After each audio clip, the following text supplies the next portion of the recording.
Komedian bertubuh gempal Taufik Safalas juga menyisihkan sebagian dari rezekinya untuk membantu anak-anak dan orang tua kurang mampu. Jumlah pastinya tidak dijelaskan karena mereka tersebar di beberapa tempat.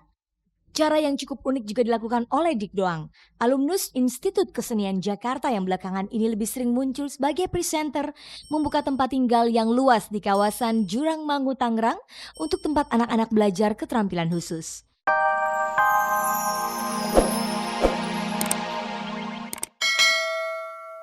Meski reputasinya tidak sama dengan Johnny Indo dan Anton Medan, mubalik paling populer saat ini, Jeffrey Al-Bukhari juga memiliki masa lalu yang kelam. Ketika masih aktif menjadi artis sinetron, Jeffrey akrab dengan hal-hal duniawi. Padahal Ustadz muda ini lahir dari lingkungan keluarga Islam yang taat. Beruntung, Jeffrey kemudian mendapat hidayah, sehingga hidupnya berubah 180 derajat. Revolusi diri. Jadi harus melakukan revolusi. Revolusi itu kan penuh dengan pengorbanan, ya. Ada perjuangan, gitu. Ada nilai yang tidak percuma, gitu kan. Artinya begini, seseorang akan sulit meninggalkan sesuatu yang dia cintai. Tapi seseorang akan dengan sangat mudah meninggalkan sesuatu yang dia benci. Jadi selama kita masih mencintai pekerjaan-pekerjaan itu, perbuatan-perbuatan itu, ya selama itu pula kita nggak akan pernah bisa ninggalin.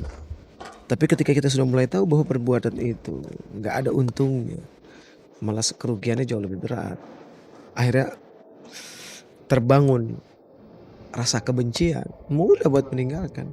Innallaha la yughayyiru ma biqaumin hatta yughayyiru ma bi anfusihim. Sesungguhnya Allah tidak akan merubah nasib satu kaum sampai kaum itu sendiri yang mau merubahnya.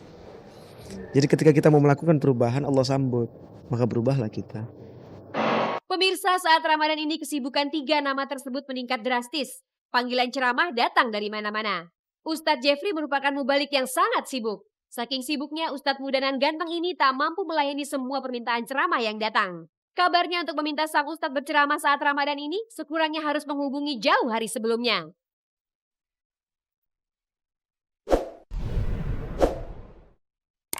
Pemirsa, jika kalangan artis selalu dianggap hidup glamor, individual dan bergelimangan hal-hal duniawi, tidak sepenuhnya benar. Banyak artis yang memiliki kepedulian dengan sesama dan mau berbagi dengan mereka, orang-orang yang tidak berpunya. Dengan kata lain, praktek kesetiakawanan sosial juga berlaku di kalangan artis. Artis-artis seperti Dorce Gamalama, Ulfa Dwiyanti, Della Puspita, Taufik Safalas, Happy Salma, Neno Warisman, bahkan Sarul Gunawan dan Dik Doang memiliki kepedulian yang tinggi untuk membantu sesamanya. Bentuk kepedulian mereka bermacam-macam. Dorce Gamalama memiliki sebuah asrama khusus untuk 1.600 anak yatim piatu yang dibiayainya di kawasan Pondok Gede, Bekasi. Ulfa memiliki 200-an anak asuh yang dibantunya setiap bulan. Happy Salma memiliki 3 orang anak asuh, begitu pula dengan Della Puspita. Komedian bertubuh gempal Taufik Safalas juga menyisihkan sebagian dari rezekinya untuk membantu anak-anak dan orang tua kurang mampu. Jumlah pastinya tidak dijelaskan karena mereka tersebar di beberapa tempat. Cara yang cukup unik juga dilakukan oleh Dik Doang, alumnus Institut Kesenian Jakarta yang belakangan ini lebih sering muncul sebagai presenter, membuka tempat tinggal yang luas di kawasan Jurang Mangu, Tangerang untuk tempat anak-anak belajar keterampilan khusus. Setelah melihat tingginya biaya pendidikan, Sarul Gunawan juga membuka sebuah sekolah kejuruan dan sekolah menengah umum di kota kediamannya, Bogor. Sebagai bentuk kepedulian, sekolah yang berdiri di bawah naungan Yayasan Al-Hikmah itu juga memberikan beasiswa bagi anak-anak yang tidak mampu. Bentuk kepedulian yang ditunjukkan Neno Warisman lain lagi. Dia membuka rumahnya di perumahan Tugu Asri Cimanggis untuk anak-anak tetangga sekitarnya bermain. Langkah yang dilakukan Neno sangat berguna karena lahan tempat bermain merupakan sesuatu yang langka saat ini karena hampir setiap jengkal tanah sudah dimanfaatkan untuk mendirikan bangunan, sehingga anak-anak tidak mempunyai tempat lagi untuk bermain. Pemirsa, saat Ramadan ini atau menjelang Idul Fitri yang akan datang, banyak hal khusus yang disiapkan para artis itu untuk mereka yang selama ini telah dibantunya. Baik itu berupa kegiatan-kegiatan khusus yang berkaitan dengan masalah keimanan atau kegiatan lain yang membedakannya dari hari-hari biasa. Menyiapkan berbagai hal agar anak-anak atau orang yang dibantunya dapat merayakan Idul Fitri mendatang dengan baik juga mendapat perhatian dari mereka. Meskipun beban yang akan ditanggung menjadi lebih berat karena harga-harga semakin mahal sebagai dampak kenaikan harga BBM.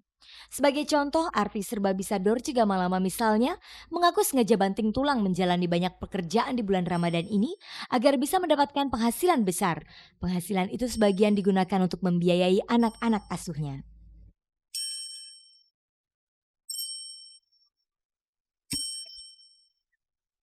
Sebagai bentuk kepedulian kepada sesama, banyak artis yang menyisihkan sebagian penghasilan mereka dengan memiliki anak asuh. Namun cara mereka membantu bermacam-macam.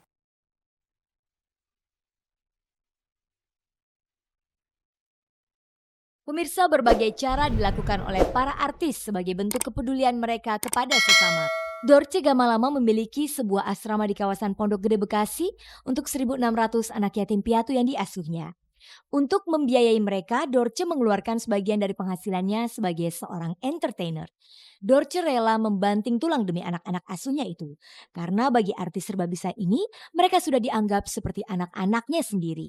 Saya juga memberikan kepada mereka untuk betul-betul belajar karena di sini kan saya tidak mau mencari keuntungan dari anak yatim ini. Saya tidak menjual anak yatim. Saya juga tidak mengeksploitir anak yatim untuk bagaimana mereka mengemis, meminta-minta. Saya tidak. Biarlah saya yang menanggung ini semua untuk bagaimana saya istilahnya muka tembok gitu loh untuk memberikan muka malu deh untuk minta sumbang. Tapi saya kalau minta sumbangan langsung nggak minta sih. Jadi hasil bantu mereka itu dari biaya operasional saya, misal dari hasil nyanyi, hasil show. Sama seperti Dorce, Ulfa Dwiyanti juga memiliki anak asuh yang cukup banyak. Jumlahnya mencapai 200-an anak. Bedanya jika Dorce membangun sebuah asrama untuk mereka dan mendirikan yayasan, Ulfa memilih untuk membiarkan anak-anak asuhnya dirawat oleh orang tua masing-masing. Jadi aku nggak membuat suatu wadah tempatnya karena tanggung jawabnya berat. Jadi aku punya langganan, istilahnya nih anak asuhnya siapa, gilirannya siapa, dan bergiliran. Jadi rata semua dapat dan bisa ketemu kita gitu loh di saat yang mereka memang tunggu. Jadi udah langganan nih setiap tahun puasa nih. Waduh, pasti Ibu Ulfa ngundang kita gitu. Mereka udah ngerti. Pemirsa, Happy Salma juga memiliki 3 orang anak asuh. Anak asuhnya merupakan anak-anak dari tetangga yang tinggal di dekat rumahnya. Bantuan yang diberikan Happy Salma adalah biaya pendidikan untuk mereka. Selebihnya tetap menjadi tanggung jawab orang tua masing-masing. Aku lebih ke support secara pendidikannya, secara finance gitu. Tapi untuk ke masalah kedekatan, ikatan emosional sih nggak terlalu. Karena kebetulan juga anak-anak itu punya orang tua juga gitu.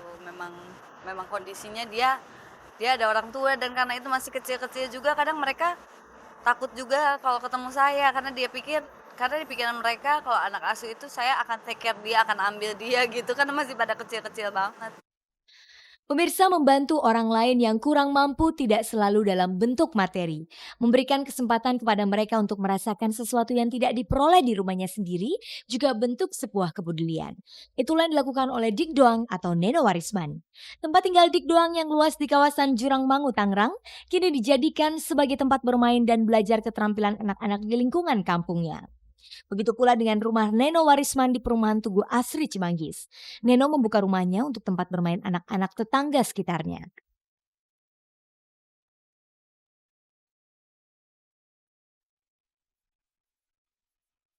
Sebagai tanggung jawab moral di saat Ramadan atau setiap Idul Fitri, para artis yang memiliki anak asuh juga memikirkan kebutuhan anak-anak asuh mereka. Ulfa Dwiyanti mengaku mulai mengumpulkan bingkisan.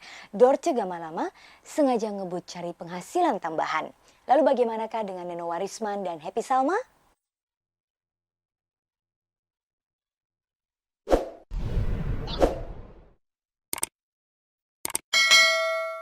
Pemirsa, di tengah kesibukannya sebagai artis, Ramadan ini Ulfa Dwiyanti juga sibuk menyiapkan bingkisan lebaran untuk anak asuhnya.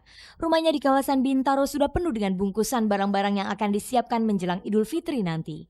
Meskipun Ulfa belum memiliki anak dari 3 kali perkawinannya, tidak jarang rumahnya menjadi penuh sesak anak-anak. Maklum, sekitar 200-an anak asuhnya yang masih tinggal dengan keluarga atau kerabatnya masing-masing kadang menginap di rumahnya. Terutama saat Ramadan ini, jika sempat Ulfa juga mencoba mengajar mereka tentang sopan santun atau pendidikan moral.